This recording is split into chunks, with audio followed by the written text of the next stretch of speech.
Yo, what's going on, guys? Welcome back to my full card breakdown for UFC 308. In the main event, we got Max Holloway taking on Ilya Topuria.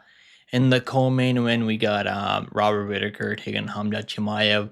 Hopefully, this fight happens. I mean, I'm kind of worried about Chimaev. Hopefully, he doesn't end up in the hospital later this week. I mean, like he did, because these guys were scheduled to fight each other in Abu Dhabi like couple of weeks ago, a couple of months ago. I think it was a couple of months ago at this point. And Chimaev ended up getting sick because he has no immune system. So hopefully you will see this match from this card. I think this definitely we definitely need to see Chimaev back because we only seen him like fight once in the last 2 years, right? So we definitely need him on this card. So I really pray to them make gods that nothing crazy happens.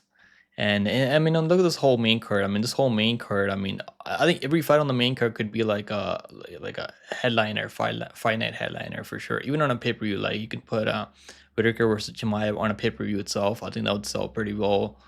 And you can put this on any like fight night main event. I mean, Ige versus Murphy as a 5 round main event.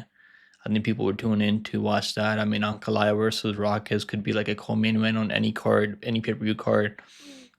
We got the main card opener taking Magomedov taking Petrosyan. Pretty good matchup. I mean, pretty good matchup here. I mean, two strikers fighting each other.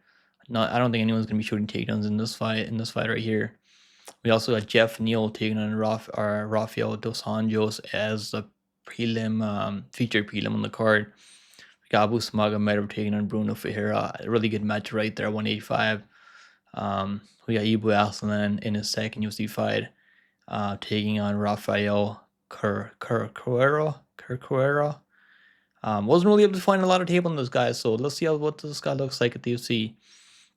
Look at this matchup. We got Orolbai taking on Matus Rębecki. Rębecki is coming off that loss to Bruno Ferreira. Who's that guy? I think it was Diego Ferreira, yeah.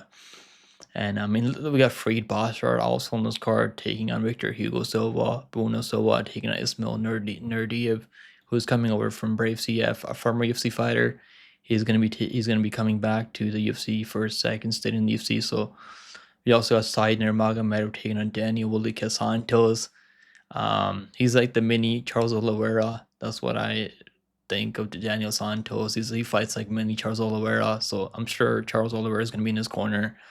And let's break down this card. I mean, so Kennedy, we had a couple of cancellations in this card. We're supposed to see Cyril Gane take on, excuse me, we're supposed to see Cyril Gane take on Alexander Volkov. So Volkov had an injury, I guess, but that's supposed to be a rematch we're supposed to see on this card because Volkov is on a pretty good run right now, and Cyril Gane hasn't fought in a while, so sucks for Cyril Gane.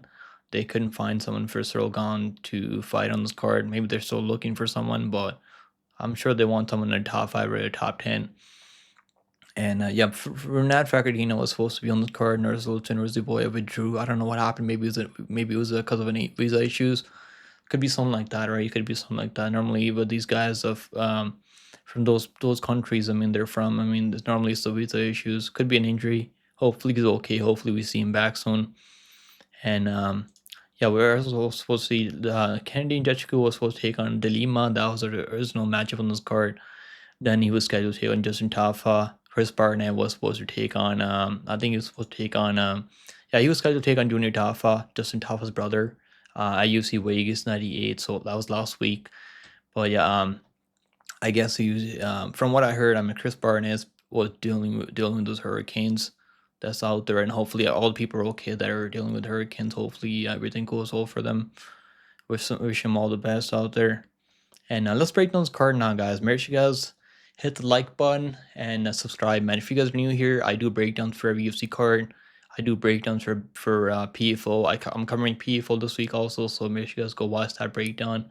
We have a pretty good PFO card this week, and also subscribe. So let's get me to 3K subscribers, and we're getting close. We're getting 3. Hopefully, I want to hit 3K at least end of the year, right? So I just finished watching tape. I've been watching tape from since like 9 o'clock last night, and I want to get the breakdown right now since the watching tape is fresh in my mind. So let's do a breakdown right now. I got my notes ready. I got everything ready to go. let's break down this fight. So Kennedy and Nzechukwu taking on Chris Barnett. Kennedy Nzechukwu is coming back after 2 losses in a row, and things haven't really been going well for him. At one point, he was in a pretty good run.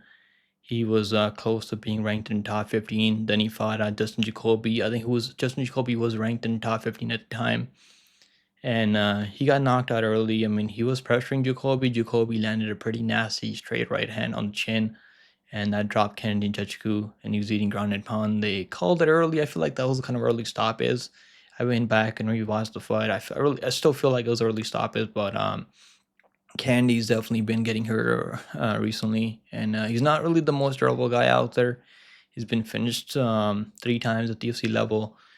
But before that, I mean, if you go back, take a look back at his career, he's got some high level wins. I mean, Carlos Ulberg, knocking out Carlos Ulberg.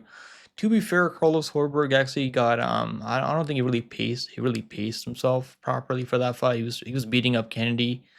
Then he was trying to go all in for the KO on Kennedy, I think. And he got caught with the hook, and he got knocked out. So that's a pretty high level win. Then he got knocked out by Da Woon Jung, going really close to Nicolay Negumariano is not really the best sign. So there's definitely been problems for Kennedy Nzechukwu. He was getting hurt in the Devin Clark fight also early, and Devin was trying to finish him early. Then he couldn't finish him. Then he shot a sloppy takedown on him.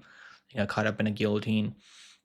Cuitlava was taking him down early, and Cuitlava was definitely taking him down early, and he was controlling him on the mat. And Cuitlava, I think he gassed out trying to like hold him down, and Kennedy worked his way back up. He landed a nice nasty knee in the clinch, and just finished him in the clinch. And then so I'm still gonna pick Kennedy here. I don't know, like Barnett's he's only fought once in the last 2 years, and that's just not a good sign. I mean, and he's 38 years old. Thing about Barnett is that he's a really fun fighter to watch, right? He goes for a lot of different variety of stuff out there. He's gonna throw some wheel kicks out there.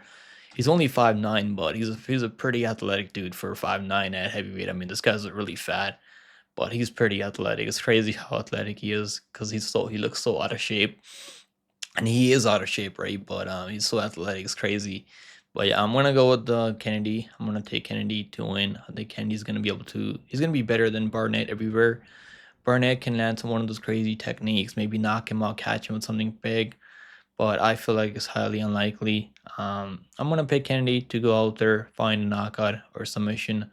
I think Kennedy is gonna go out there and find a finish out there, but just not a fight I want to be betting money on, because he was like minus 162 against Justin Tafa, and like. If he goes for a takedown, it gets Barnett on top of him somehow. Barnett can like finish him on the ground, I feel like, with ground and pound, but like you finished Jay Collier. Jay Collier is a can. Collier was Collier actually dropped him early and he couldn't finish him off, and he gassed out trying to finish him early. Collier just kind of gave up after. I think Kennedy's I don't think if he loses this fight, he should just retire, because he already lost to OSP. He got dropped by OSP in the 3rd round, I think. And he looked really hesitant out there. Maybe he doesn't trust the chin anymore. That could be a factor. But I'm gonna go Kennedy. I think he's gonna bounce back here. He's at a full camp for this fight also. Give me Kennedy and Nzechukwu to win. I think he's like minus 700. I've seen the odds somewhere, and I think he's like minus 700. I've seen the odds on Bet Online. I think he's like minus 700. Yeah, I don't trust him minus 700. But I am gonna pick him. Next fight on the card, we got Said Nurmagomedov taking on Daniel Willicas Santos, Mini Charles Oliveira. That's what I call this guy, Mini Charles Oliveira. And let's break down this fight now. So Said Nurmagomedov he's not related to Khabib Nurmagomedov. I mean, let me just say that, tell you guys that right now. But I guess they are friends. They're close. Despite having the last name, they're not related by blood.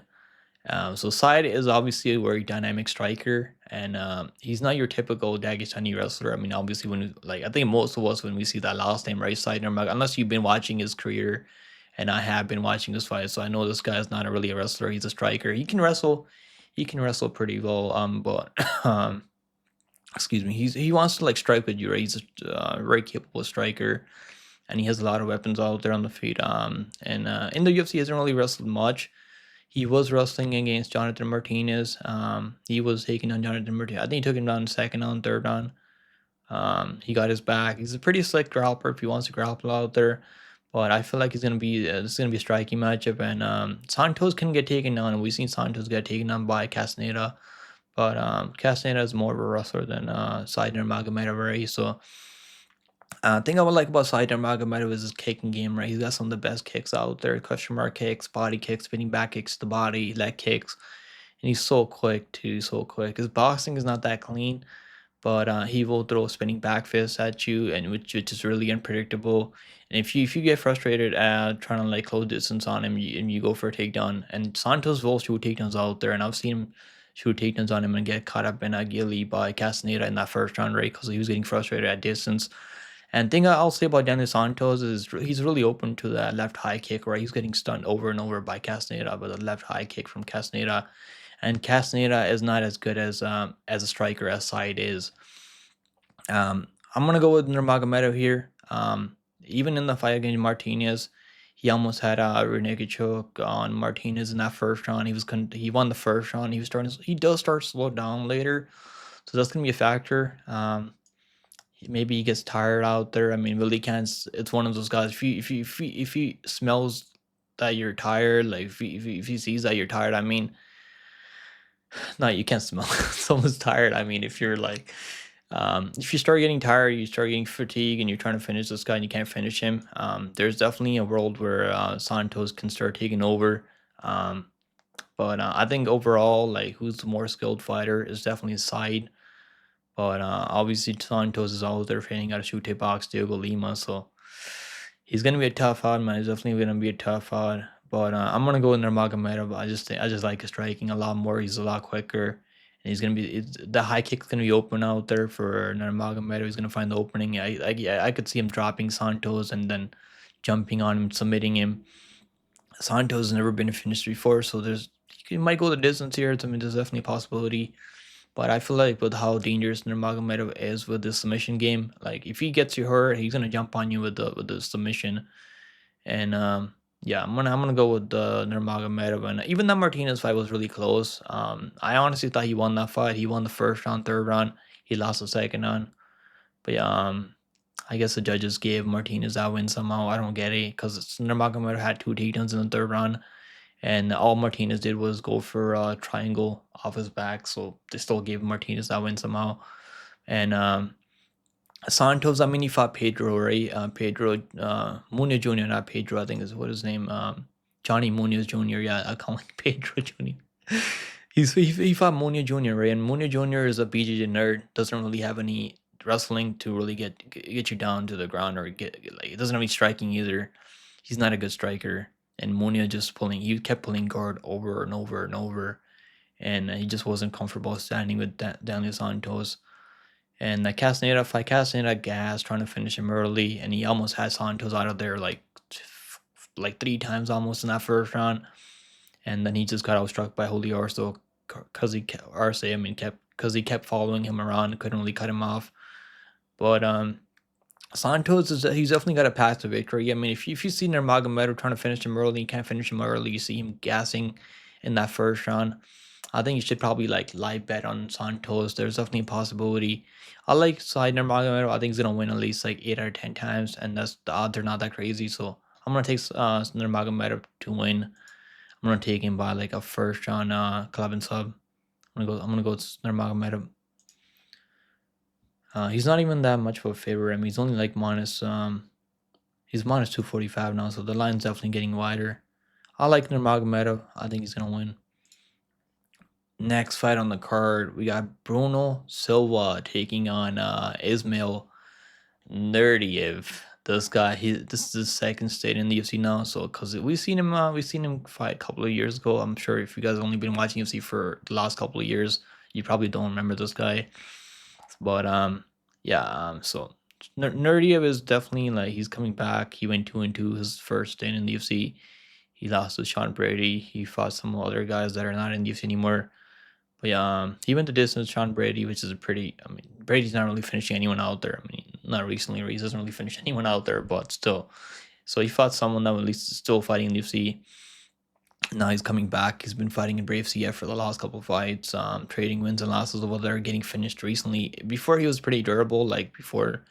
Now he's actually been getting KO'd recently. Naurdiev is good everywhere, though. He's a good striker, but I feel like he has shown to have quit in him. I mean, excuse me. He's definitely shown that he has quit in him. Because Al-Sawadi is a former PFL fighter. I think he got kicked off the PFL roster because he's pretty bad as Shinny, and he was able to like break Naurdiev with some leg kicks out there. And he fought a guy recently, Kutsi, who fought in Dana White Contender Series this year. And Kutsi, I mean, he didn't get the contract. He didn't win. He got KO'd. He's actually a pretty good fighter. He just has terrible gas tank. And Naurdiev was definitely hurting him early in this fight right here. Yeah, in this fight right here. Yeah, like 2 years ago almost. He was hurting him, I mean, early. And then Kutsi landed a big overhand right, knocked him out cold. And Naurdiev, he's been finished like 4 times now. He's been KO'd 2 times recently, and those are like recent losses too. Before like 2021, he was never KO'd. Like he's been finished by submission before, but never KO'd. He's been getting finished a lot recently. I mean, that's not really a good sign, and it's really early too in the first round, last 2 times. Now he's fighting Bruno Silva, who has power. Bruno Silva is an inconsistent fighter, though. This is definitely going to be a tough fight to be really confident in, because Bruno Silva is not consistent, right? Like his best wins recently haven't really been that great. But Bruno Silva has been fighting better opposition recently. Bruno Silva is gonna have more knockout power. He's more durable when it comes to like trading on the feet. I mean, but if you are able to hurt him and follow up, if you have a high level BJ, you can follow him to the ground when you rock him on the feet. You can definitely catch him in a submission. I mean, he's been submitted like 7 times.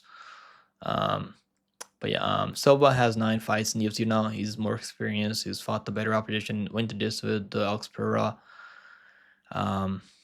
Yeah, the only time that recently people finished him, I think, was GM3 finished him. GM3 actually was outstriking him on the feet, which is pretty crazy. And then he finished him. They're fighting elevation though, so maybe that was a factor there against GM3. He looked horrible in that fight. He just didn't look like he trained for that fight at all. Then he went out there and knocked out Brad Torres. I picked him on that one as a dog. Then I picked Brendan Allen over him. Brendan Allen actually got a club and sub. He knocked him down early, was able to follow him to the ground and catch a submission. Then he got outstruck by Nurmagomedov. He was actually getting takedowns over Magomedov. Like he took him down every round, just really didn't do anything from top position. Magomedov was able to basically win that fight off his back, landing elbows, landing kicks on the feet. And then obviously Weidman went out there and Weidman kept, I was gonna call him Eidman because he kept poking him in the eye over and over. We gotta call Chris Eidman. We gotta call him Eidman now because the guy poked him like 6 times.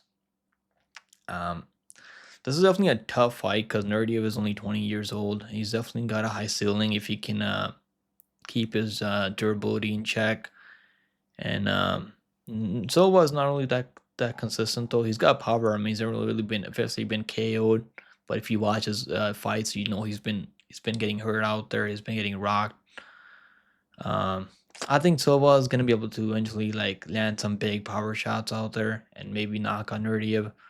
I'm gonna go with Silva. Naurdiev, I mean, he's pretty good though. He's got clean leg kicks. He's technical on the feet. But if you're getting KO'd, I mean, also the UFC and Brave CF, I mean, what's gonna happen when you fight these higher level guys in the UFC? I mean, Bruno Silva has been in the UFC for 9 fights now. He's gone the distance with Petrosyan. Maybe Naurdiev can go out there and I'll strike him. I'll work him, maybe catch him to submission. There's definitely a possibility. I like this fight not to go the distance, though. I think it's not going to go the distance, but I'm going to pick Bruno Silva by KO TKO. Next fight on the card, we got a matchup at bantamweight right now. We got Basharat taking a victory, Hugo Silva. Really good matchup here at bantamweight. Probably easier fight for Basharat than his last opponent in Taylor Lapilus. Let's break down this fight now. So I have been saying forever that Freed Basharat is definitely the better of the Basharat brothers. I've been saying that forever, and now I think people are catching on. So he's looked pretty good. I mean, he's definitely looked better in his fights than Javid has looked recently in the UFC. Javid recently lost to I think he lost to Imam Jahabi recently. I think it was Imam Jahabi if I'm not mistaken. Um, yeah, Freed has clear wrestling advantage here. He's gonna be the far better wrestler. He's gonna be able to chain wrestling in this fight, and he's also a high level striker. He can strike very well. He can mix it up. He can mix up his game really well. Right, that's the thing about Freed Basharat. That's why that number you see that minus 450, minus 500 right now. I think it's minus 500 now. That's why you see that number there because he's a really well rounded fighter. He can go out there, chain takedowns, control you on the mat. His cardio is phenomenal. His durability is phenomenal. And I just think Freed's gonna be better on the feet. He's gonna be better striker. He's gonna have the better fight IQ. He's gonna be able to level change when he needs to, get takedowns that he needs to, and he was actually outstriking Taylor Lapillus in that matchup. Taylor Lapillus is a far better striker than Hugo Silva. Hugo Silva is a BJ guy. He's got hell of a BJ. He can definitely go for. He's gonna be going for knee bars and like other submissions out there. And I'm not really that high on Victor Hugo Silva. If he went out there and finished this guy that the Pedro actually took that fight on short notice. I think he took that fight on like a couple days notice, and he couldn't go out there and finish him. He did finish Torres by submission. Torres is a South American fighter. They don't really have the best PG over there. Freed Basharat trains over there, extreme couture. So I don't see him getting caught up in a submission here. The number is definitely crazy for a bantamweight fight. But yeah, I'm gonna go with Basharat. I think he gets this one done probably 9 out of 10 times. Um, Silva's got some power on the feet. I mean, but haven't really seen it at the highest level. He's fought at welterweight before. I think he's fought at like lightweight before, so he's pretty big for the weight class. But I just don't think he's gonna be able to defend takedowns out there. Give me Freed Basharat to win minus 440 for Basharat. Yeah, he's gonna win. Basharat's gonna win. He's minus 500 some places. So if you want to go parlay him, you gotta jump on it right now. Next fight on the card, we got Orolbai taking on Rębecki. What a great matchup, man! What a great matchup we got here. I mean, so Rębecki is a grappler mostly with high level BJJ, but his striking is actually not terrible out there. He's definitely one of the smallest guys for 155. He's stocky. He's not tall. Like he's only like 5'6", 5'7", with a 66-inch reach. I think he has one of the shortest reach among any lightweights out there. And but he's definitely built for 155. I mean, he's definitely like really strong, and he can grapple. He can strike with you. He's got some nasty leg kicks out there. And if you go out there and like let Rębecki bully you, walk you down, that's when you can have success out there. When you let him just dictate the pace out there.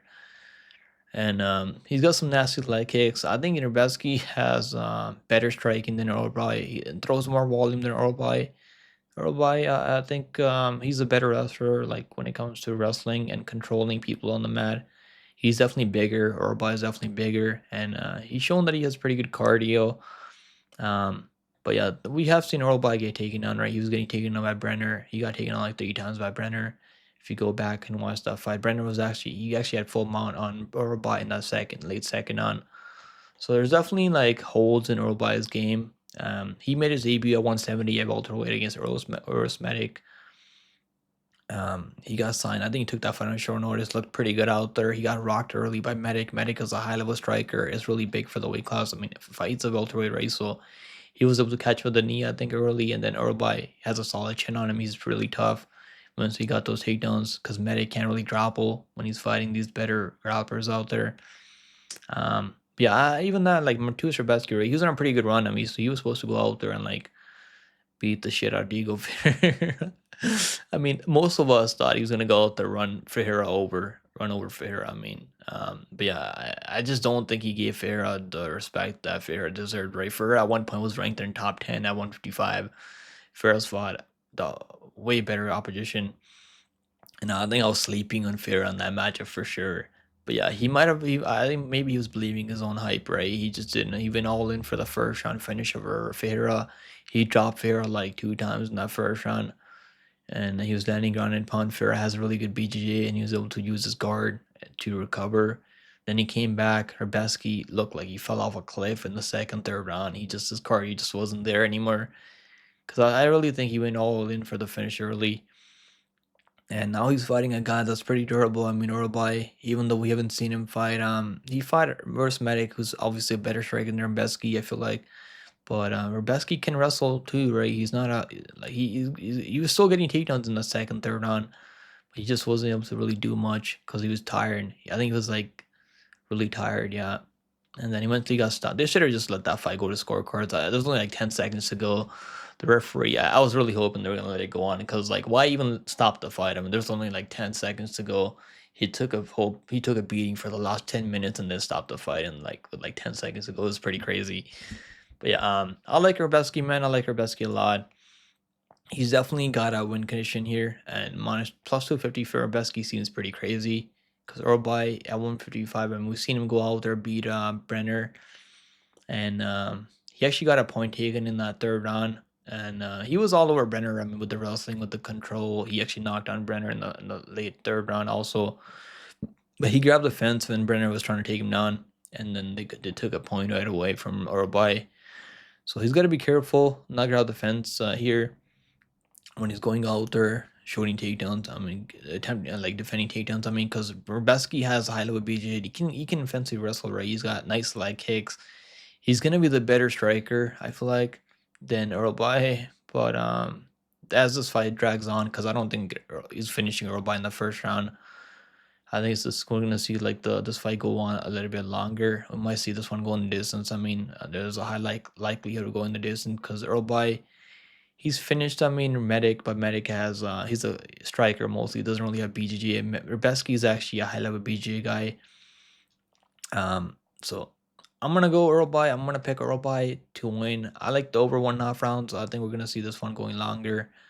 And yeah, I mean the odds seem pretty crazy though.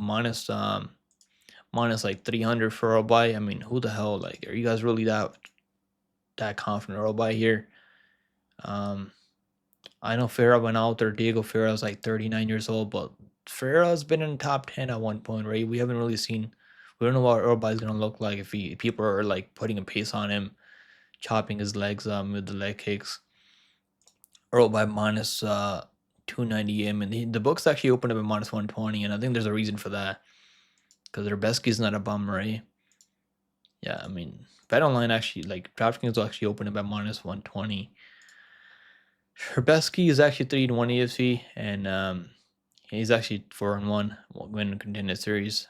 He went out there, finished Roosevelt Roberts. I mean, not everyone can go out there and finish Roberts, right? I mean, we've seen that recently with Klein.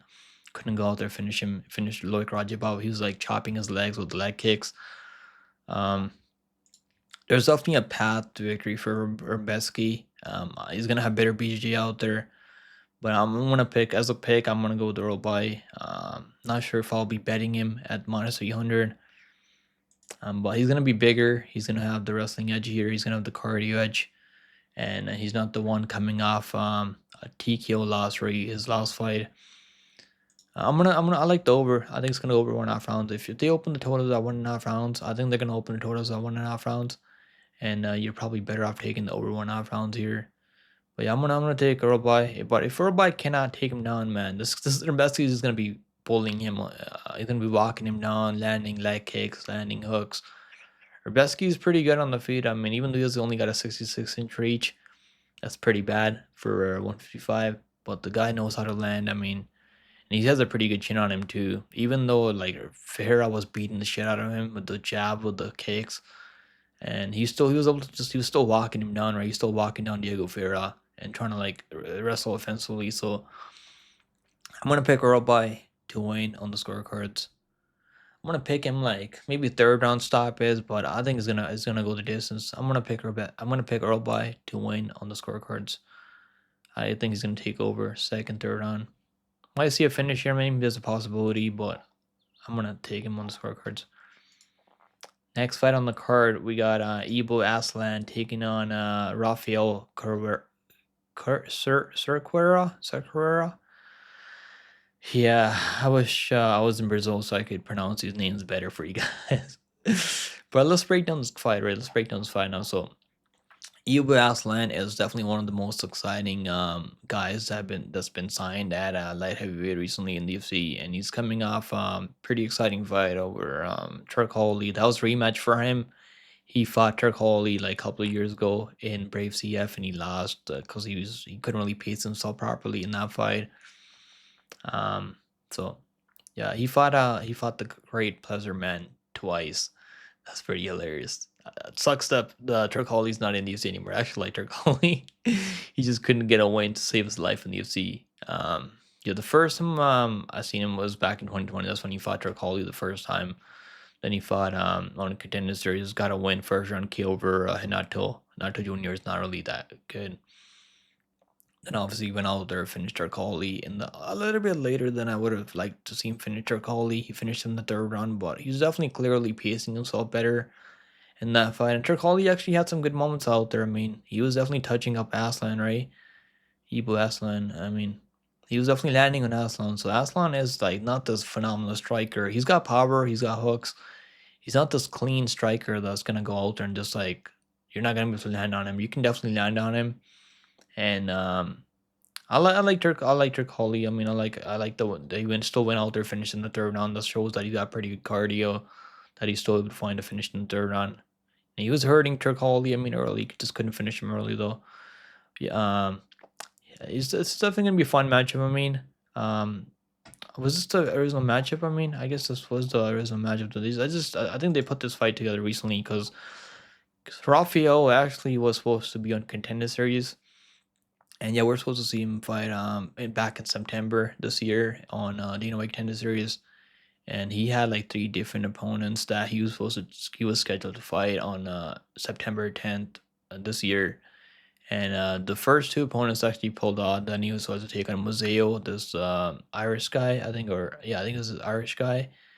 And yeah, I guess the UFC just ended up signing him anyway. They're like, we're just gonna sign you. We need you to show up against Ibo Aslan at UFC 308. So he's actually getting a huge opportunity here to fight Ibo Aslan on a pay-per-view card. That's pretty rare that you get signed to the UFC. You go on a pay-per-view card right away.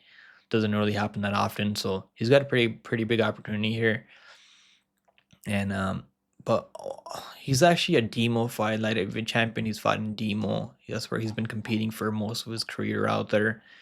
He's a champion. He's defended the belt a couple of times. I guess he's got third. He got 3 title defenses or something like. I don't know. He might have more title defense. I just couldn't pull up a lot of tape on this guy, so I don't know what this guy looks like. I mean, I only seen highlights of him, and he's pretty good on. I mean, he's got some knockout power. He's got some nasty body kicks out there. But I don't know what this guy looks like in a full fight. I mean, if he has to go longer, he's finished most people out there early. So I guess if you can find tape on this guy, let me know in the comments. I wanna watch some tape on this guy. But I don't know what this guy looks like, man. Only thing I seen him throw out there was the body kick, left body kick. He really prefers that left body kick, right? That's the only thing I've seen him go out there and throw. So I guess he's got a nasty body kick, but at least we got tape on Ibo Aslan, so I'm gonna go with Ibo Aslan to go out there, find a knockout. I mean, Rafael is 11-0, so this guy could be the real deal, and the odds maker definitely are giving him a lot of respect out there because he's even money here. I mean, he's definitely even money here. I'm gonna pick Ibo just because at least I can pull up tape on him. I've seen this guy. I've seen him go longer. I've seen him go to the third round at the UFC level, so. Still finished Turk Holloway. I mean, Turk Holloway's not with the UFC anymore, so take that for what you will. Yeah, I'm gonna go Ibo to go out there find a knockout. But Rafael could be the real deal, so I guess I'll find out if he is the real deal. Yeah, let's break down the next fight. So I think this fight's not gonna go over.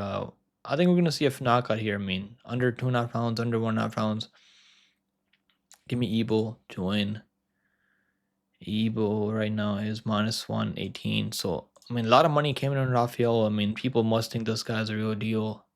Maybe he is a real deal. I mean, he opened up a plus 150 race, so clearly people that know about this guy, I mean, they're putting a lot of money behind this guy.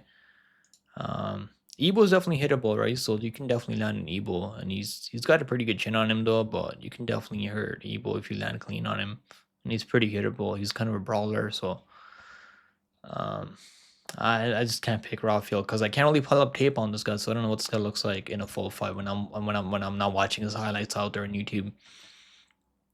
Let's break down the next fight. We got Magomedov taking on Bruno the Hulk Ferreira. I mean, I cannot wait to see this fight. I'll see how this one goes. This is gonna be one of the better matches on the prelims for sure. So Ferreira is definitely one of my favorite fighters at middleweight for sure. It's just his style is like so fan friendly, and he's always out there looking for a stoppage. The guy has good enough wrestling where people aren't really able to just take him down, hold him down. I mean, people have taken him down. He was getting taken on with distance also straight, but he was able to work his way back up, and he's willing to just trade with you, and he knows he's got that nuclear option that he can put you out with his power. And Bruno, I like him a lot, man. I like Bruno a lot, and Bruno, he's really good on the ground, right? So like even when guys are taking him on like RoboCop, I think like maybe it was him trying to take down RoboCop when he like gave up bottom position RoboCop. He just didn't settle for. Didn't really settle on bottom, right? He worked his way up pretty well, and he's got a judo black belt, so I'm sure that's gonna help him here. Cause Magomedov, I guess he's turning into a wrestler now. I know he can wrestle. Like normally he doesn't really go out and wrestle much, but yeah, in that last fight against Orolbai was to my surprise and probably most people's surprise, he went out there and like turned into an absolute fucking boring wrestler because he just didn't want to strike with Orolbai. Somehow Orolbai was scaring him with the striking. I don't know what the hell happened there. That was so boring. I guess he needed a win. He made his debut against Justin Stoltzfus. I mean, that's the common opponent they have between both of them. And he actually finished Justin Stoltzfus with the front kick to the face. Then he followed up with the right hook, put him out cold in like 19 seconds. So I actually bet him there. I was pretty high on Magomedov. Then I think the UFC they didn't really take their time with Magomedov. They thought this guy was going to be a problem. They thought they could really build him up. And he did give him Strickland right in his debut. Not his debut, I mean in his second UFC fight. And he looked pretty good out there in the first round. Was outclassing Strickland, was taking on Strickland, taking his back. I mean, in the first round, then he just fell off a cliff. In the second round, completely just gave up in the second round. Then I think he was trying to pace himself better against Kyle Braulio. I've done pretty well picking Magomedov fights. I picked Strickland over him. I picked Magomedov over Stoltzfus. Obviously, picked Braulio over him. I picked him to beat Warley. I was obvious. So he's winning fights that he's supposed to go out there and win. And the odds maker actually have him winning this one. I don't agree with the odds maker, man. I don't know. Magomedov, like, is he gonna go out there like? Can he knock out Bruno Ferreira? I mean, there's definitely a possibility. Right? Bruno Ferreira is pretty hittable, but the guy has good chin on him, and he's willing to just trade in the pocket. And I think he's got enough power to knock on Magomedov. I do believe he's got enough power to really hurt Magomedov. And if Magomedov is not getting those takedowns and controlling Bruno Ferreira on the mat, I mean, he's going to be in trouble. And I don't think he's going to be able to control him. I don't think he has the cardio because I don't think Ferreira's just going to settle on bottom. I think he's going to work his way back up. He's going to be forcing him into a brawl. That's why Bruno Ferreira is really good when he's forcing into a brawl and it turns into a firefight. Because Magomedov, he wants to fight in a technical. He wants to like kickbox with you when he's at space, when he's the one dictating the pace. And I just don't see Ferreira giving him that space to just outstrike him, right? I just don't see him doing that. Give me Ferreira. I'm gonna go Ferreira to win. But what I will say is, I mean, like Abus has all the skills to win this fight, right? He's got the wrestling, he's got the BJJ. I mean, he's got a couple of submissions out to the UFC, but in the UFC hasn't really shown a lot of finishing up like submission skills. And I don't think he's catching Ferreira in a submission. Ferreira's he's a really strong dude, man. So I don't think he's gonna be able to control him enough to. If you're not getting Worley always out of there with a submission or finish, you're not finishing Bruno Ferreira on the mat. But yeah, I think Ferreira's gonna force him into a brawl, and he's really good over there when the fights are like a firefight. Thing about Ferreira though, we haven't really seen him go 3 rounds before, so we don't know what this guy's gas tank looks like. He's never gone the distance. I mean, in his whole career. every fight. I mean, he's only seen the second round twice. So give me Ferreira. I'm gonna take Ferreira as a dog here. Ferreira right now is I know he's underdog. I mean, he's plus 120 now. So at one point he was actually plus 150, I think, on Bet Online like 2 days ago. So he's plus 120 now. I like Ferreira to win. Next fight on the card, we got Jeff Hands of Steel Neal taking on Rafael dos Anjos, the former lightweight champion Rafael dos Anjos. Let's break down this fight now, guys. So yeah, this is gonna be a longer breakdown, guys. I mean, we're already 40 minutes in because I did a lot of tape study, I did a lot of research, I took a lot of notes. So this is gonna be probably my longest breakdown for any UFC pay-per-view card. I'm sure some people are not gonna they're not gonna like it, but it is what it is, you know. If you guys want a full card breakdown, like a really in-depth breakdown, this is it right here. So let's break down this fight now. So Jeff Neal taking on Dos Anjos. This will be a fun matchup for sure. Typical striker versus grappler matchup right here. We got here. Neal is definitely the cleaner boxer, whereas Dos Anjos can wrestle. He can use his BGA and he can strike pretty well. I mean, but at 170, I like him at 155 a lot more, but I guess as he's getting older, he can't really make that 155 limit anymore. But he definitely looks better at 155. I think he fought Gamera at 155 recently, and now he's moving back up to 170. So he's gonna have trouble here because you know why? Because Neal has phenomenal takedown defense. I mean, Neal is just, you can't take this guy down. I mean, Bilal Muhammad couldn't take this guy down, right? I mean, Shavkat couldn't take him down either. But yeah, Dos Anjos at 155, he can bully guys with his size. Like he was able to bully Moicano. Moicano took that fight on short notice, by the way. So if they run that back, I mean, maybe Moicano can go out there and beat him. I think Moicano would probably beat him at this point, out in full camp. But yeah, that's the only couple of wins he has, right? He beat Barberena, who's not with the UFC anymore, and he hasn't really looked good in so long. I picked Vicente Luque to go out there and beat him as a dog. Picked Gamera, obviously, but he actually had Gamera in trouble early. But 155, Gamera is actually chin. He's been dropping like every fight. I'm gonna pick Jeff Neal. I'm gonna pick Jeff Neal to find a third round TKO. I think Dos Anjos his cardio is not really there anymore, and he's 40 years old. And his cardio just not there anymore, man. He's not gonna be able to hold down Jeff Neal, and Jeff Neal has cleaner hands. And they call him the Hands of Steel for a reason, so because he's got a lot of power and he's gonna just break you down. And if he shows up on point, I mean, if he shows up sharp, it doesn't miss weight this time like he did against Shavkat Rakhmonov. I mean, he probably could have won that fight against Shavkat Rakhmonov if he actually didn't miss weight. I mean, came in better shape. He came in like a couple pounds overweight there, but he looked pretty good. I mean, before that submission, he got caught up in the submission right in the third round because I think it's starting to slow down. Give me this Jeff Neal to go out there, find that TKO win in that third round. I think he's gonna just break him with his boxing later in this fight goes. Jeff Neal's looked better recently than Dos Anjos. I mean, that Gary fight was really close. I had money on Gary, and I was like, holy shit, that fight is so close. But Gary was actually landing nice knees up the middle, in the clinch, throwing kicks, leg kicks, and landing elbows. Dos Anjos doesn't really throw a lot up. I mean, he's throwing knees. If you start shooting takedowns on him, he'll like catch you with the knee, like he did against Gamera. But I don't think Jeff Neal's gonna be shooting takedowns on him. Give me Neal to win by a KO TKO. Minus was 270 for Jeff Neal. I like him. I'm pretty confident Jeff Neal here. Next fight on the card, we got Nurmagomedov taking on Armin Petrosyan. Let's break down this fight now, guys. So striker versus striker matchup. I mean, and I cannot wait to see how this one goes. Probably the best striker that Magomedov is fighting this year. I think it's gotta be definitely the most well-rounded kickboxer that Magomedov is fighting. And now Mikhail Jijic is a boxer, doesn't really throw any kicks out there.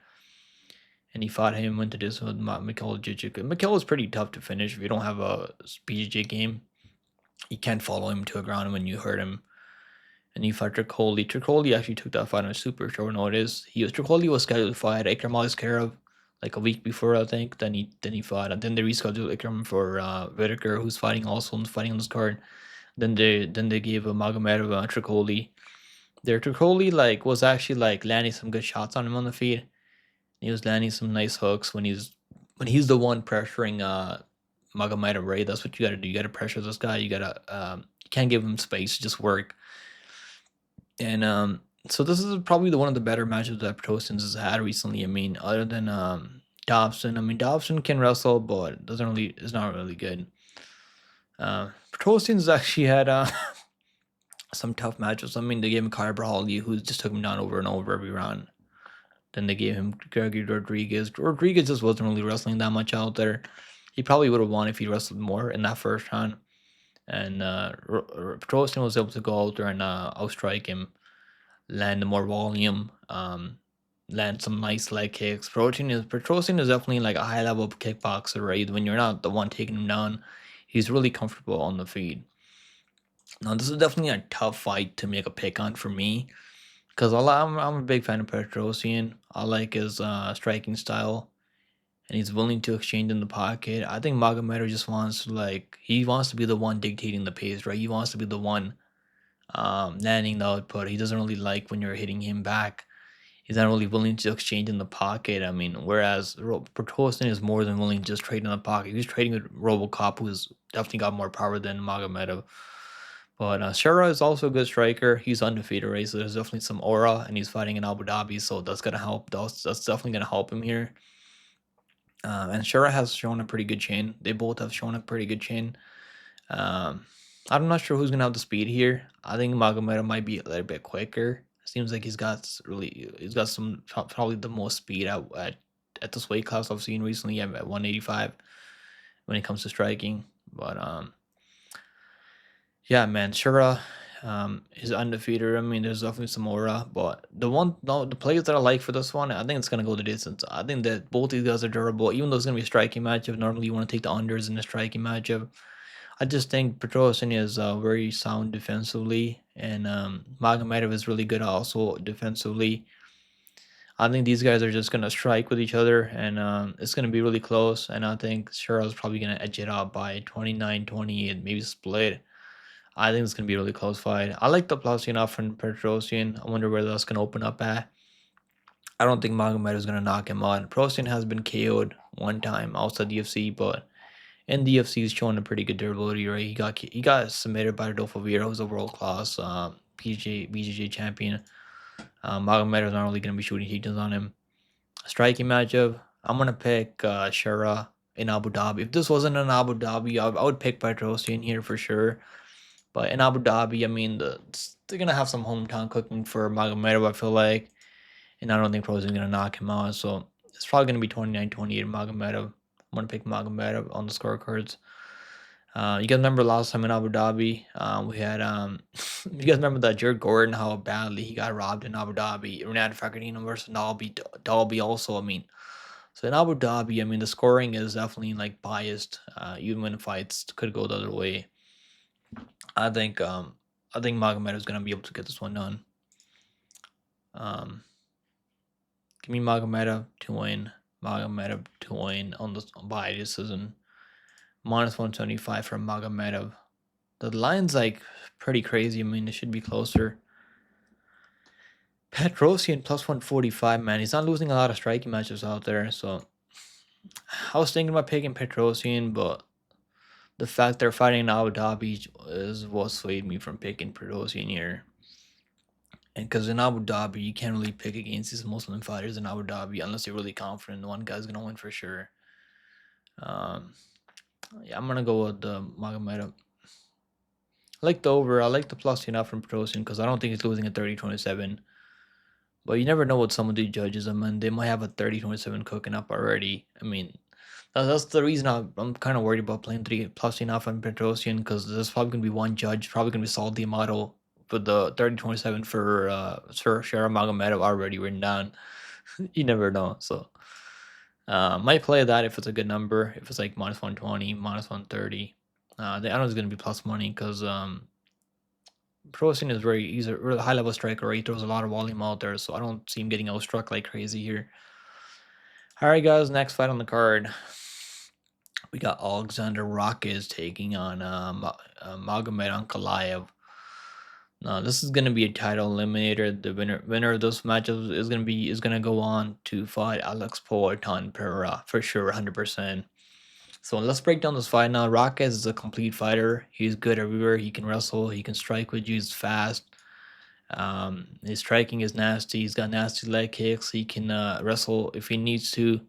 But one thing I realized about Rakić is a couple of fights ago that he's a good hammer, but not a real good nail. When you're the one landing on him, he doesn't really like when you're the one pressuring him, countering him, landing big bombs on him. And I took John Blachowicz over him as like a pretty big underdog, like 2-1 underdog. Then I picked Jerry Prochka over him as like a slight underdog. So I've been fading Rakić since that fight with Volkan Ozdemir. I didn't really fade him in the Smith. The Smith's actually he's horrible.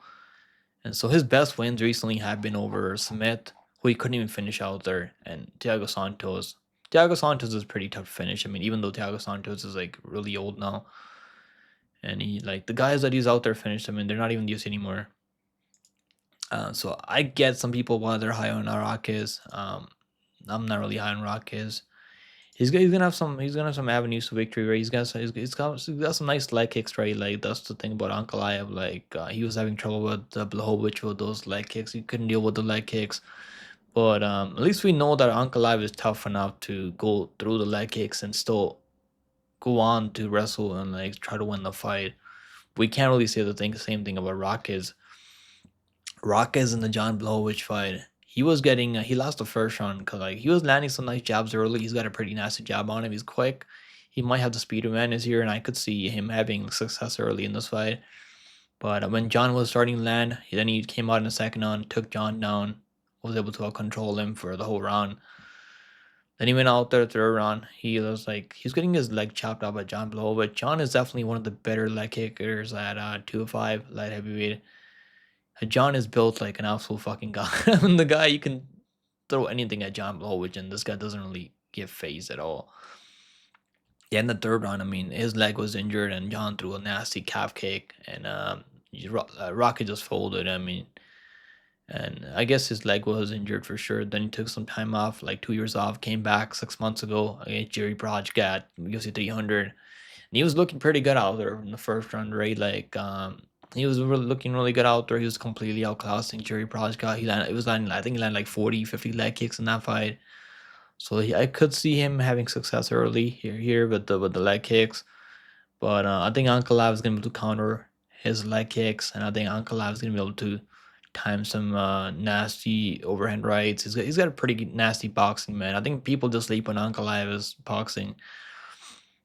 He was countering John Blachowicz. I mean, even though the fight ended up being a draw, I actually think Ankalaev won the first round. He won the fourth round. He won the fifth round. So I scored that fight 48-47 for Ankalaev because he was getting his legs chewed off by John Blachowicz in the second and third round. But he won the fifth round, fourth round. I mean, with the wrestling, and he was actually winning the third round also, like with the countering really good on the feet. But the visuals just weren't good. I mean, because he was like picking up his legs because his legs were getting completely chewed out by John Blachowicz. But he came back. I mean, he had a no contact with Johnny Walker because Johnny Walker was out there in the desert, trying to find his way home. then they rebooked that fight in Apex, and he went out there and like fucking put Walker to bed. But Walker is definitely like, I don't even know why he's fighting in these anymore. I guess people like Walker, but the guy is like so chinny. I even picked the Volkanovski over Walker, but Ankalaev has good wins. I mean, it's not his only loss was Paul Craig, a fight where he was actually dominating, and then he got caught up in like a triangle choke from Paul Craig with like 1 second to go. I don't know why the hell he tapped out with like 1 second to go. Yeah, other than that, we got wins for Yuxti Murda. Yuxti Murda was like he's actually gonna be fighting for the PFL finale this year, so he's fighting in Pakistan. Yuxti Murda was a really good fighter in PFL, so like he's on a pretty big run right now. So man, Ankalaev is like not losing a lot of fights out there, man. He should have beat John Blachowicz too. He should have been the champion. Rakić, I just think Rakić. There's definitely you can definitely hurt Rakić. You can get him out of there. Jerry Prochka when he was the one pressuring Rakić, like Rakić.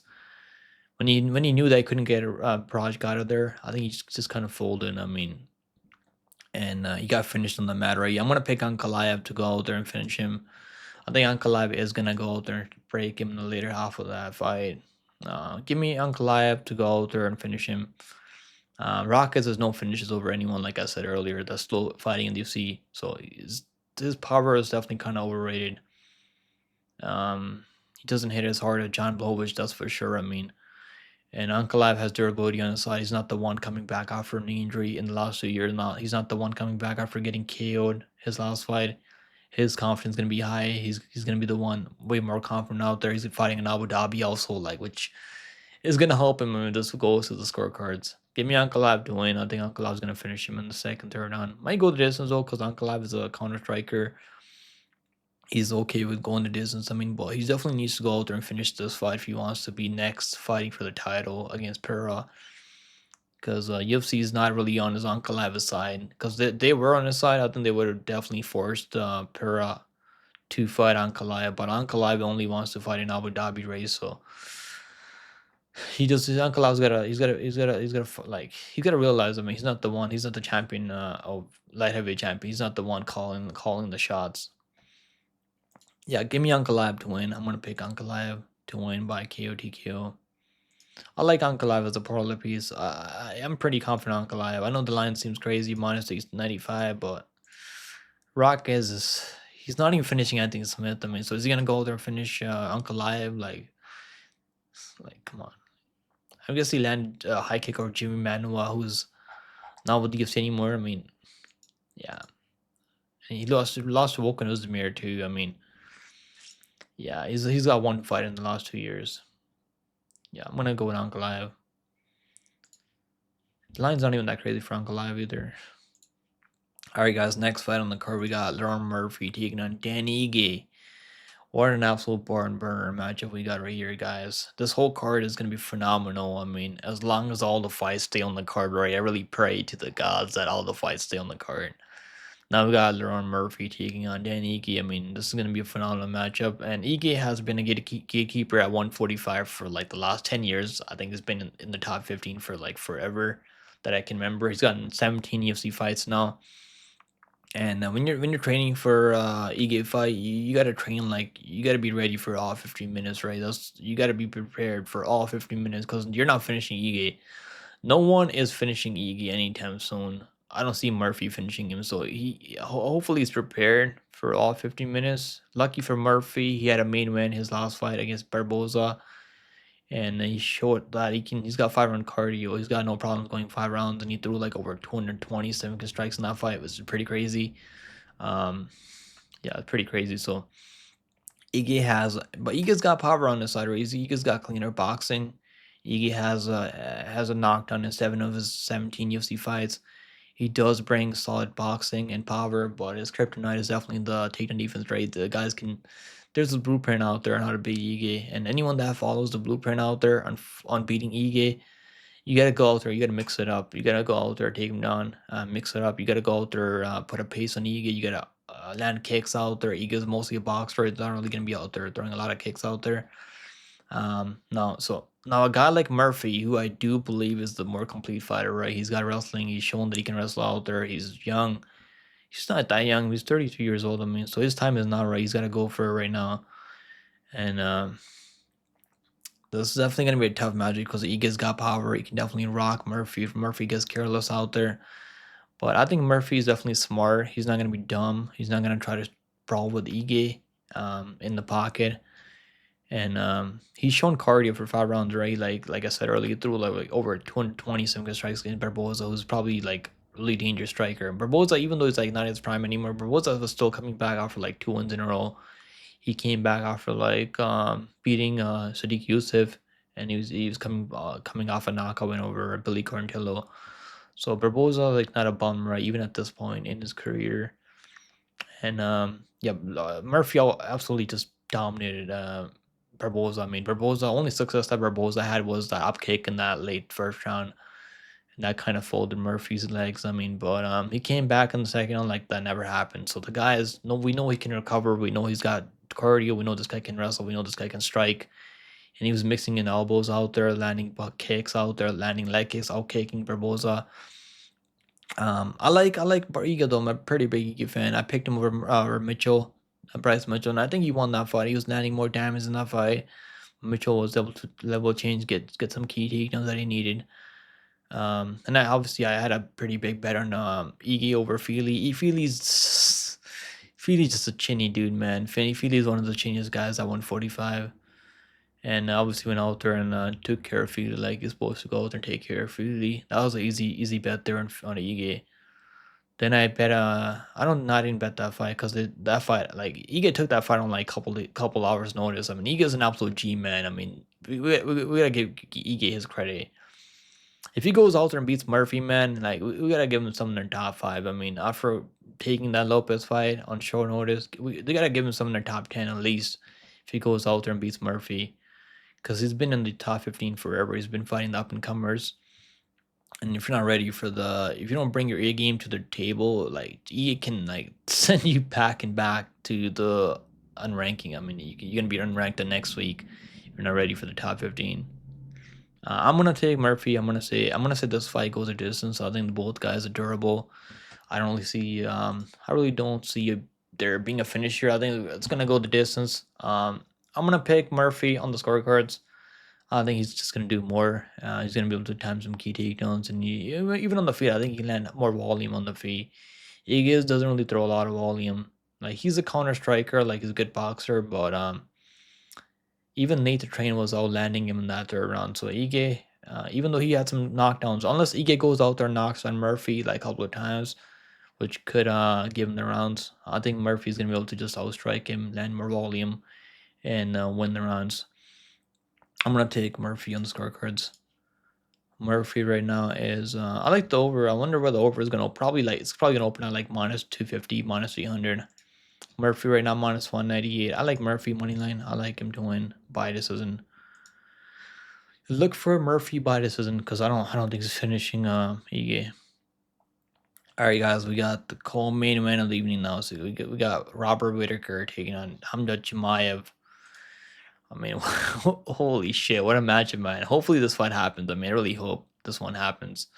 And we're going to find out once and for all if Chimaev has what it takes to challenge for the title at 185 or even win the title at 185. Because if he goes out there beats Whittaker, he's going to be fighting Dricus Duplessis next for sure, 100%. I mean, I think Dana already said that Strickland's going to be fighting. I could see Dana changing his mind. I could definitely see a world where Dana goes out there, changes his mind, and gives Chimaev that, because that oil money, right? The Saudis have a lot of influence over the UFC right now. They're definitely investing a lot of money into the UFC. So Chimaev goes out there, beats Whittaker. I could see a world where they give Chimaev that next title shot against Duplessis, but I'm sure Chimaev's not really gonna make a quick turnaround. Like, he's still 30 years old, right? The guy's still pretty young right now. Man, let me pull up my notes. So, man, so Chimaev he's only been fighting the higher ranked contenders, right? Who are welterweights. I mean, so he's not only been fighting the middleweights, right? Yet, Usman is not a middleweight; he's a welterweight, and he took the fight on short notice. So, we're gonna find out. This is the best matchup for him at 185. And these guys were supposed to fight each other a couple of months ago, where Chimaev was he ended up in the hospital because he was really sick, and I'm not sure what happened there. I think he had a flu or something. The guy just has no immune system. Unlucky for him. And yeah, I mean, he was recently. Yeah, I guess he was in the hospital, like I said earlier. So these two were scheduled to fight on that fight night card a couple of months ago, and Ikram took that fight. Sucks for Ikram, man. Sucks for Ikram because he went out there and like tried his best and he got KO'd in the first round. I mean, that sucks for Ikram. But Ikram was actually kind of chinny. I feel like even Chimaev was able to knock him out with an uppercut. I think that's Ikram's weakness, right? That uppercut. And he's actually kind of chinny. So the thing about this fight is this is a 5-round fight. I mean, this is the title eliminator fight. So even though it's a co-main event, it's not a title fight. It's still a title eliminator. So this is 5 rounds. And Chimaev, we haven't really seen him go 5 rounds yet. So there's a lot of questions that I have about Chimaev. How is he gonna look when he goes when he can't finish Whittaker in the early first round or second round? Like, how is he gonna look, man? The guy doesn't throw enough volume out there. he fought Usman on short notice. Usman took that fight on like 4 days' notice, if I remember correctly. And I guess he was dominating Usman in that first round, right? I mean, not a lot of people could take down Usman, to be fair. And he took him down in the first round. Was trying to get the submission off, and he couldn't get the submission off. So I don't know, man. I'm not really sold in Chimaev. I mean, I feel like he's losing aura by the day. He's fought once in the last 2 years, man. Like, come on, like he's fought once in the last 2 years. He fought welterweights. I mean, he's not even finishing Gilbert Burns. Like, if he was out there finishing these up and comers that are ranked in top 10, not these up and comers. I mean, guys like Usman who took the final shoulders. I mean, even though not a lot of people go out there and finish Usman, but still, like even Leon Edwards was able to go out there and finish Usman. And he should have had the submission there. I mean, he had his back for like the first round. He couldn't like get the submission off. Like, you should be able to go out there and finish Usman, who took the fight on like 4 days' notice, and getting outstruck by Gilbert Burns. Gilbert Burns has never outstruck anyone. Not outstruck anyone. He's never landed over 100 significant strikes in his career. And guess who he landed? Who he landed over 100 significant strikes in his career? Or Chimaev. Is that a good sign? I mean, you're fighting Whittaker now, who's a way better striker than Gilbert Burns. Gilbert Burns is not a good striker. No one can convince me that Gilbert Burns is a good striker. He doesn't have the cardio to go longer than like go the distance normally. I mean, Burns has been finished a couple of times recently. I mean, but going to war with Gilbert Burns is not really the best sign. That fight was really close, man. Some people score that fight for Burns, but he had some early knockdowns against Burns, and I guess he won the first round, then he won the third round maybe, and he actually got dropped by Gilbert Burns in that fight. He just took down Kevin Holland. I think Kevin Holland might have taken that fight in short notice because he was supposed to take on Nate Diaz in that spot. Yeah, I think that was they rescheduled that fight for some reason. And his Nate Diaz fight ended up being canceled. Nate Diaz fought Tony Ferguson there. And then he actually ended up fighting, Chimaev actually ended up fighting Kevin Holland. Poor Kevin Holland. He got taken down right away and got subbed in the first round. Chimaev's going to have a lot of finishing upside in the first round, man. So, am I going to believe in the hype? Am I going to trust in the guy who's fought once in the last 2 years? And that was like a year ago, and he only landed like 7 strikes in the second round. And he got lucky takedowns in the second, third round at the end, towards the end. And I guess that's what won him the fight, right? Usman is not as a good striker as Whittaker, I feel like. Usman is pretty durable, though, because Whittaker is kind of chinny. He's been dropped by a jab so many times. But am I going to pick Chimaev to go out there and, like... I know the UFC wants Chimaev to go out there and win because they need him. They need a big star like Chimaev for their Abu Dhabi cards, right? Man, I don't know. I mean, they wanted Ikram to win too, but Whittaker went out there and just knocked him out in the first round. Now, Chimaev does have a better chin, so I don't think Whittaker is going to go out there and knock him out unless Chimaev's really gassed, like, super badly if he can't finish him early. And let's talk about Whittaker, man. Whittaker's only lost to former champions in Adesanya, and then he lost to Duplessis. And I think Whittaker should have won the second rematch with the rematch with the Adesanya. I actually think he won that fight, but they scored that fight for Adesanya. Chimaev is just not proven, man, at the championship, to be championship caliber yet. I mean, this is his first ever 5-round. He was supposed to fight on Holland for 5 rounds, but Holland's takedown defense is horrible. Whittaker has like over 80% takedown defense. I think Chimaev is going to take him down early, right? Whether he can finish him in that first round, that's the question that I have. If he can't finish him in that first round, he's going to be in trouble in the later half of this fight because Whittaker is going to be just landing more output out there. He's going to be landing the jab, and Chimaev is pretty hittable on the feet. So Chimaev has a lot of finishing upside here in the first rounds, and Whittaker definitely has more ability to win by decision here. But we're in Abu Dhabi, right? So we got to look at it like that. We're in Abu Dhabi, so it doesn't really work like that in Abu Dhabi. As long as Chimaev can time some takedowns in the later half of some of those rounds in the later rounds. Because Chimaev's going to win the first round. I feel like, I don't know if he's going to win. He might win the second round. Then all he's going to have to do is win one more round out there, get a takedown, complete a takedown, win one more round out there. Unless Whittaker completely like shuts him off with his wrestling. Man, it's definitely a tough one. I'm gonna pick Whittaker. I just like his striking more, man, and he lost to Duplessis, and I guess he was getting taken on Duplessis in that first round, eating elbows, getting ground and pounded early. Chimaev can go out there, just take him down, ground and pound and elbows, finish him maybe. But Chimaev's ground and pound's not even that crazy either. Like he had Usman like in full mount, he couldn't really get a lot of ground and pound off and finish him. He was looking for a submission. I mean, the judges actually gave him a 10-8 round out there.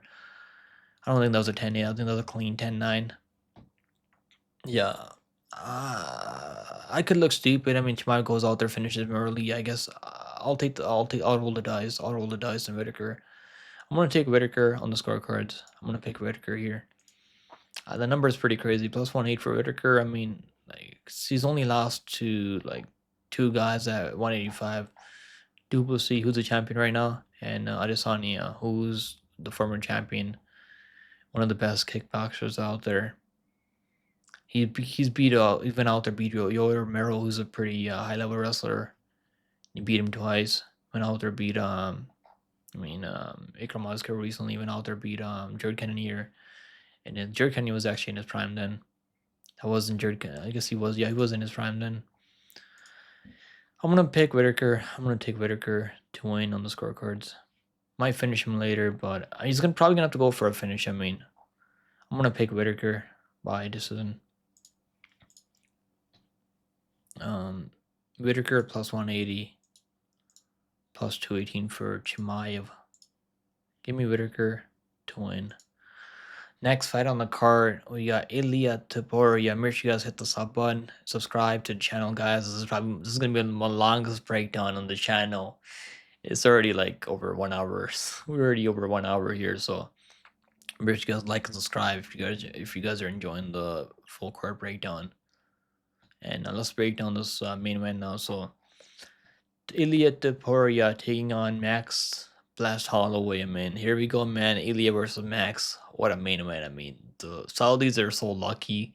Why can't we have a main event like this in Canada? Like we get main events like Strickland versus Duplessis. I mean, which is not a bad main event. I mean, but we had a cool main event like Bueno Silva versus Pennington, and the last pay-per-view that we had before that was the main event was actually Nunes versus Aldana. So like they really do Canada dirty with their pay-per-view cards. But the Saudis, I mean, the Saudis are like just they get what they want, man. Saudis get what they want. Like look at this card. I mean, they're getting Robert Whittaker, Chimaev, they're getting Murphy versus Ike, Ankalaev versus Rakić. I mean, the prelims. I mean, this would be lucky we had these prelims on the card. I mean, over some of our pay-per-view cards, but we're not that lucky, I guess. These Saudis, man, the Saudi money is like completely controlling the UFC right now. And let's break down this card now. So, let's do this breakdown. So, I'm a huge Max Holloway fan. Let me just say that off the rip. I've been watching this guy for the past 10 years. I've been watching him since he made his debut. Fought Poirier. I think that was Poirier's like 4th fight in the UFC. I think that was his 4th fight in the UFC, and Poirier went out there, finished him by submission because Max really didn't have a clue how to grapple. He was like 20 years old at the time, and I knew after that, man, that he's gonna really put it together, and he went out there. And then I think he only lost to Conor McGregor after that recently. Then he lost to Volkanovski. So he's only lost like 4 guys in the UFC, right? He only lost like 4 guys in the UFC, and one of them was Conor. And yeah, he lost to Dustin Poirier, like Volkanovski. And he lost to Dennis Bermuda. He lost to him, I guess, but he only lost like 4 guys. I mean, Conor was just that was Conor in his prime. Then he went on a huge run, became the UFC featherweight champion, beating Jose Aldo, finishing Jose Aldo. Went out there, stopped Brian Ortega. Not a lot of people can go out there and finish Brian Ortega. I mean, that was a corner stoppage, but Max was just out putting a pace on him. And now after losing to Volkanovski, he's still like 5-1 in his last 6 fights at this level, still at the highest level of MMA. And yeah, he got outclassed by Volkanovski completely, but that was Volkanovski in his prime before he got chinned by Makhachev. I think I picked him over Allen. He was my lock of the week. I think that was the first lock of the week on my channel like a year ago. And I was really confident he's gonna go out there beat Allen, and he actually dropped Allen in the later half of that 5th round. Then he went out there, knocked out John B. I mean, I'm a big John B fan, but this probably shouldn't have done that matchup. At least John B got a pretty good send off Ray into retirement. Then we picked him over Justin Gaethje. I mean, Justin Gaethje's not really championship caliber. I don't think Justin Gaethje championship caliber. I was pretty shocked that a lot of people were picking Gaethje there, and I was like thinking about picking Gaethje. I was like, I don't know, man. This guy gets finished a lot out there. Gaethje's been finished like five times now. But that was Gaethje like coming back after like fighting Max Holloway on like a win streak, right? He was on like a 2-win streak, beating Fizzy, even Topuria with the high kick. So that was like Gaethje like on a pretty good run. But this is gonna be like a really good matchup, and Max is a high level striker. He has good boxing fundamentals and knows how to pace himself really well. We've seen him go 525 minutes so many times out there. So we know he's durable. He's never been knocked out. He's only been knocked down one time, and it was by Gaethje. Even though they didn't really count that as a knockdown on the stats for some reason, I don't know why, because that was a clear knockdown. Even Max said it himself. That was a knockdown. But the guy is so durable, man. The guy has phenomenal cardio. He's got high volume, and but I'm gonna pick Ilya Topuria here. Am I getting caught up in the hype? I actually had bet on Ilya Topuria, even though I wanted Volkanovski to win that fight. Yeah, Volkanovski was winning the 1st round. I think he has clear the 1st round for Volkanovski, and then he was landing some pitter-patter leg kicks. But Volkanovski just wasn't comfortable trading on the feet because I guess he was worried about the power, right, of Ilya Topuria. Oh man, I can see Max landing more volume here, landing kicks out there. He's a dynamic striker, obviously. Like he's gonna throw spinning back kicks to the body, leg kicks, elbows, body kicks. But Max is pretty hittable, man. I mean, it's not like Max has this crazy striking defense, right? He's pretty hittable when he's fighting clean strikers with power. And I don't think Ilya just a brawler. He's precise. He's one of the best boxers right now, along Max Holloway right now. And Ilya has power. I mean, and Max. I mean, he's shown that he's got power too recently. But knocking out Justin Gaethje, I mean, that was tired Justin Gaethje in that 5th round. And then John B he shouldn't have been fighting at that point in his career. He dropped Allen. I mean, Allen's a pretty tough, durable. So Max has power. I guess he does have power now. Bro, I'm gonna pick Ilya. I might be getting caught up in the hype, maybe of Ilya Topuria, but I just think that he's got all the tools to win this fight. He's gonna have the wrestling. I mean, I don't think he's gonna hold on Max Holloway. Max Holloway is really hard to control on the mat because he's constantly working his way back up, making you work. If you go out there try to put a wrestling game plan on him, I think Ilya is gonna be able to land better shots, and I think he's gonna be able to steal rounds like that. I don't think he's knocking him out. I mean, if he goes out there knocks out Max Holloway, man, like he's considered there's no one else that I see beating Ilya Topuria. Then if he goes out there knocks on Max Holloway, but I just don't see him knocking on Max Holloway. Max Holloway does crazy recovery, so there might be more of a chance of Ilya going out there submitting Holloway if he hurts him, if he rocks him on the feet. But I don't think he's finishing Holloway. I'm gonna pick Ilya on the scorecards. I'm gonna pick him by decision. I think he's gonna win by decision out there. But either side you're on, I mean, this fight's gonna be awesome. Either guy you're picking. If you're picking Max Holloway, I mean, I as a fan of Max Holloway, I hope he goes out there and like proves me wrong. But yeah, I mean, this is gonna be a phenomenal card, and I cannot wait to do a live stream for this card. I'll be live for this entire card next week, so make sure you guys come hang out with me, and let me know what you guys think about the picks, man. Let me know what you guys think about the picks predictions on this card. Let me know if you guys agree or disagree with my predictions on this card. And I'll see you guys in the next one. And I want to thank all the members on the channel for your continued support on the channel. I appreciate you guys. And yeah, shout out to all the members. And let me know. So let me know in the comments. I want to hear you guys' opinion. Like, who you guys picking in these big matchups? I mean, in the main event, who you guys picking in the co-main event? Let me know if you guys agree or disagree with my predictions.